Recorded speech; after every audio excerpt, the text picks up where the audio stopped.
Allô tout le monde! Aujourd'hui, on s'attaque à une étape super importante. Comment on fait pour bâtir un bon plan pour un article analytique? Honnêtement, c'est vraiment la clé du succès. Puis vous allez voir, c'est pas mal moins compliqué que c'en est l'air.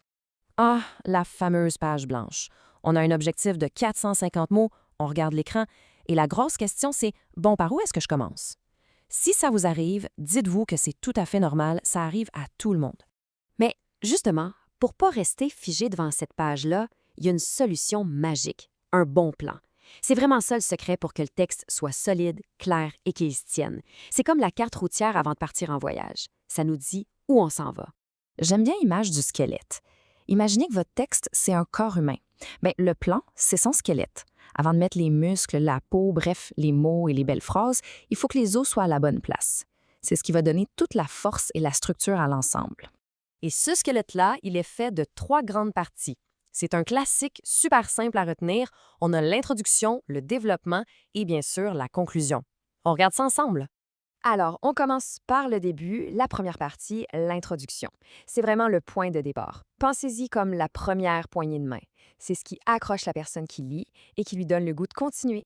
Une bonne introduction, ça fait 3 choses. D'abord, ça amène le sujet. On donne un peu de contexte général. Par exemple, pour Lac Mégantic, on pourrait parler de l'impact de cette tragédie-là sur le Québec. Ensuite, on pose le sujet, c'est-à-dire qu'on dit très clairement de quoi l'article va traiter. Et finalement, on annonce notre idée principale, notre angle d'analyse. Bon, une fois l'introduction faite, on arrive au cœur de l'affaire, le développement. C'est vraiment là que toute l'analyse se passe. C'est la partie la plus importante du texte où on veut présenter nos idées et nos arguments. Et pour que le développement soit bien organisé, la règle d'or, c'est une idée principale par paragraphe. C'est simple. Si on reprend notre exemple de Lac Mégantic, ça pourrait donner un premier paragraphe pour parler des causes de la tragédie, un deuxième pour les conséquences, les traces que ça a laissées, et pourquoi pas un troisième sur la vague de solidarité qui a suivi. Vous voyez, c'est super logique et facile à suivre pour le lecteur. Et bien sûr, pour que nos idées soient solides, on s'appuie sur des preuves. C'est là que les citations entrent en jeu. Par exemple, si on parle des conséquences, on pourrait utiliser cette citation de Transport Canada qui montre que des actions ont été prises. Ça donne du poids à notre analyse, ça la rend beaucoup plus crédible.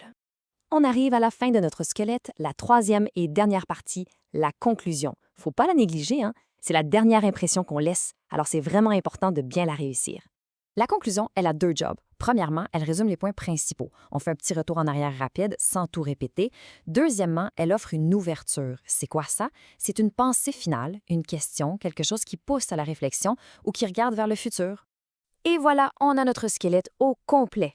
Vous voyez, cette structure toute simple, introduction, développement, conclusion, ça permet de prendre un paquet d'idées en désordre et de transformer ça en un texte qui est clair, qui est logique. Ça enlève pas mal de stress, je trouve.